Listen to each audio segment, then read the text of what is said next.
Now, everyone, we will talk about the past simple and the past continuous.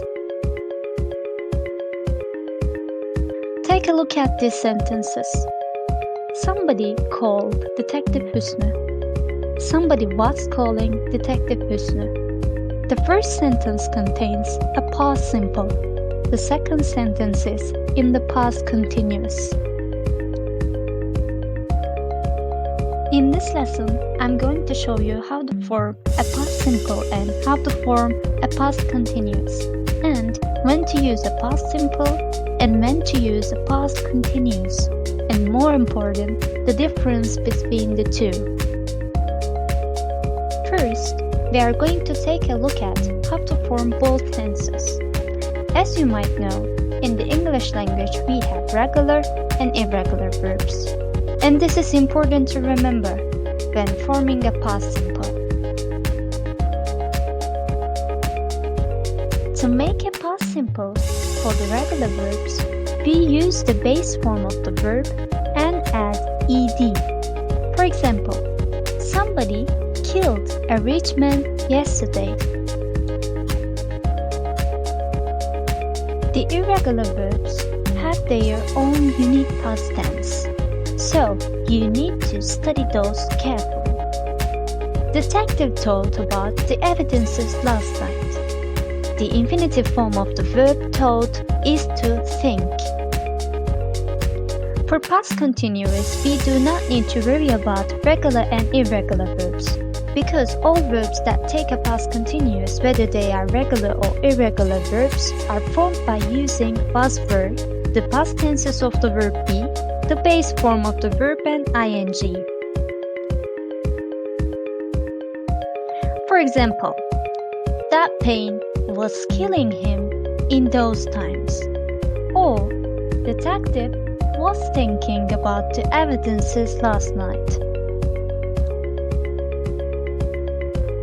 Now let's have a look at how to use a past simple and how to use a past continuous and how to keep them apart.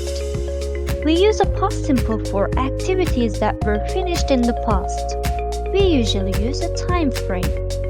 They ask some questions to the people last night.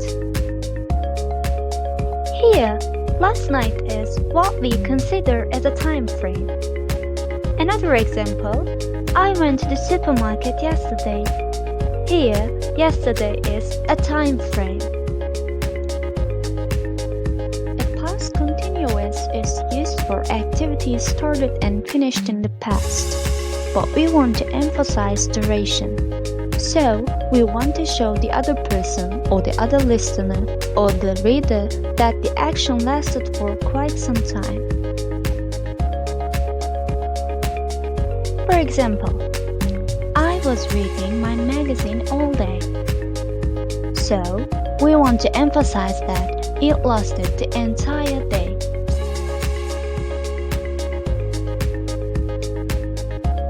We also use past continuous form for an ongoing action in the past interrupted by a sudden event. For example, I was watering the flowers when he died. So, I was doing something and then suddenly someone killed, maybe a friend of me.